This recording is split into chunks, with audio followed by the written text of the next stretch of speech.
Bonjour, c'est Léa, bienvenue dans cette vidéo. Alors je vais répondre à une question de Nat, comme d'habitude. Alors qui me demandait si, en gros, depuis que je suis en tiny house, je fais des économies.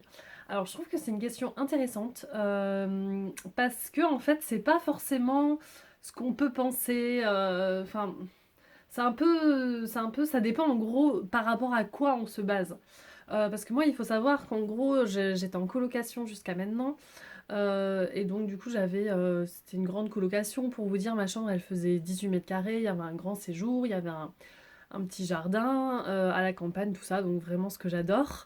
Mais du coup, bah voilà, j'avais vraiment envie d'avoir mon chez moi et puis je voulais vraiment être dans la nature. Mais bon, il faut savoir que cette colocation, je dirais tout compris, donc avec le chauffage, l'eau, internet, par mois, c'était 380 €.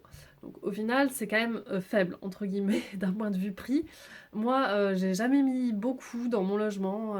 En fait, comme je suis souvent pas chez moi, bah du coup, j'ai toujours eu du mal à me dire, ah ouais, je dépense 700 € dans un logement. Enfin, pour moi, c'est inenvisageable parce que du coup, bah, je suis pas souvent chez moi, donc je trouve ça trop en fait. Cette somme, je préfère la mettre dans les voyages, etc., etc. Donc si on compare par rapport à ce que je payais avant, 380 tout compris, bah en fait je fais pas d'économie je dirais. Donc on a acheté le terrain, bon comme on a des colocataires de terrain ça nous réduit le prix. Donc le terrain je dirais que ça va, c'est pas ce qui coûte le plus cher. Mais en revanche la tiny, en fait moi j'avais déjà ma maison avant, encore avant, avant de la colocation. À 380 €. Et donc, en gros, j'ai revendu la maison et en gros, j'avais encore un prêt, tout ça, mais en fait, bah, le marché a augmenté, etc. Bref, tout ça pour dire que j'ai pu acheter la Tiny cash. Donc, ma Tiny a été achetée cash.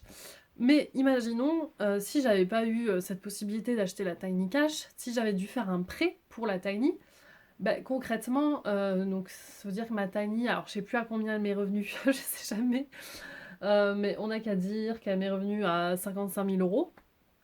Je ferai une vidéo d'ailleurs sur le sujet si ça vous intéresse, n'hésitez pas à dire dans les commentaires si vous voulez que je vous retrouve les chiffres, etc.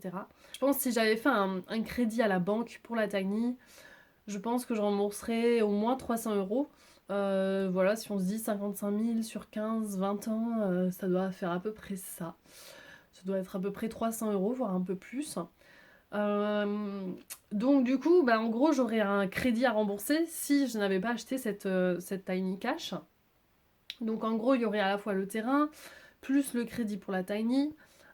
Et au final, pour moi, ça dépasse les 380 € au final. Voilà, alors après, il y a cette manière de voir les choses. Après, autre manière de voir les choses. Si j'avais voulu vraiment être propriétaire, et bien au final, j'aurais. Ben, en fait, moi, ce qui me plaisait pour être dans la nature, c'était minimum 400 000 €. Si j'avais acheté une maison à 400 000, enfin, et encore sous condition que la banque me prête cette somme-là, et je pense qu'elle me prêtait pas cette somme-là, et bien là, oui, là, je fais des sacrées économies.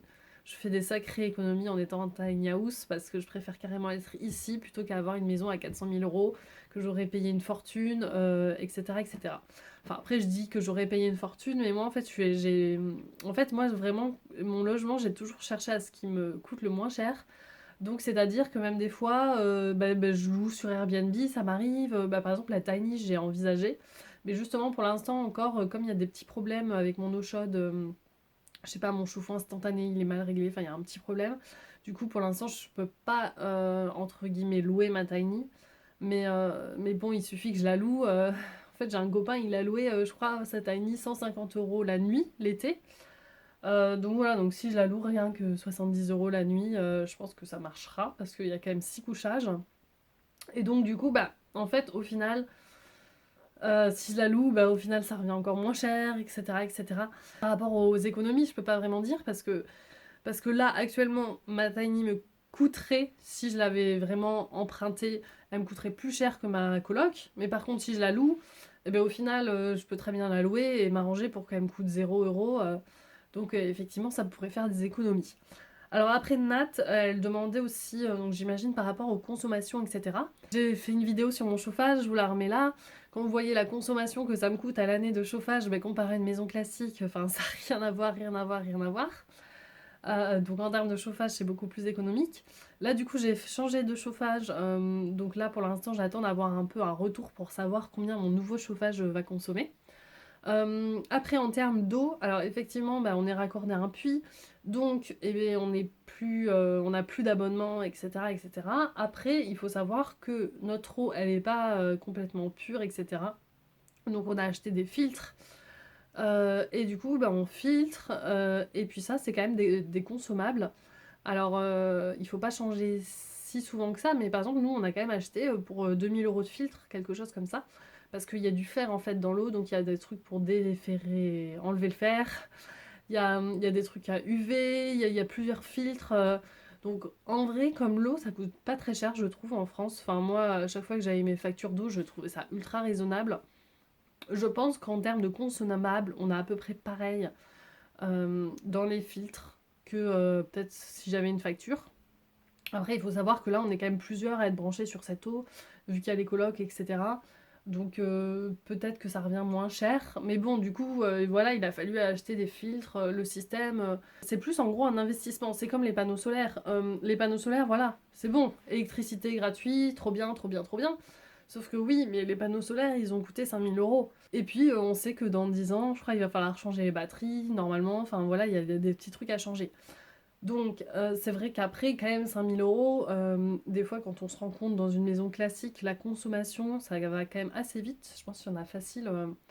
Après, ça dépend vraiment de la consommation de chacun. Nous, on était en coloc, donc on consommait peut-être plus que si on était en studio. Mais je pense qu'il y a des gens qui sont en studio qui dépensent que 30 € par mois. Bah, le temps d'aller aux 5 000, ça fait quand même quelques années avant d'aller aux 5 000 des panneaux solaires. Donc voilà, et pour l'eau, c'est pareil en fait. On a dû acheter tout le système, tout ça, on en a eu pour plus de 2 000 €, même peut-être 3 000 €. Euh, alors oui, maintenant notre eau est gratuite, mais combien de temps ça met pour aller jusqu'à 3 000 € de facture d'eau? Normalement, ça met quand même un certain temps. Et puis après, en plus, il y a des petits consommables, il faut changer les filtres, etc., etc. Donc, du coup, en fait, je trouve ça un peu délicat de vraiment dire, voilà, oui, ça me fait faire des économies. Alors, enfin, oui, c'est sûr que ça me fait faire des économies, parce que maintenant que j'ai acheté mes panneaux solaires, ben, je consomme zéro délec. Maintenant que mon système de chauffage consomme peu de chauffage, l'eau, il n'y a que les consommables maintenant que j'ai investi. Donc effectivement, maintenant oui, mais il faut quand même avoir investi avant, entre guillemets. Donc au final, c'est quand même de l'argent qu'on a mis dans le poste eau, etc., etc. Voilà, alors est-ce que je fais des économies? Si j'étais restée en coloc, je pense que ça me coûte plus cher d'habiter en tiny house si j'avais emprunté. Mais après, voilà, enfin comme je dis, il y a toujours moyen en fait de louer, de faire des trucs comme ça. Et moi j'ai eu la chance, ben voilà, ma tiny elle est payée, donc en fait j'ai rien à payer tous les mois. Euh, le terrain, bah, du coup, bah, on a notre remboursement, mais du coup on l'a étalé, je crois, on a emprunté sur 15 ou 20 ans, je me rappelle plus. Bah voilà, pareil, enfin au final c'est minime. Si on avait emprunté sur 10 ans, forcément on devrait payer encore plus. Mais là, du coup, la mensualité elle est faible. En plus, on a des colocs. Donc voilà. Donc voilà cette vidéo. J'espère avoir été claire en disant voilà que ça dépend en gros de quelle situation tu pars. Mais après, effectivement, à l'heure actuelle, oui, ça me coûte quasiment rien du fait que ma tiny soit déjà payée. Voilà, c'était Léa. Et puis du coup, je vous dis à bientôt. Salut!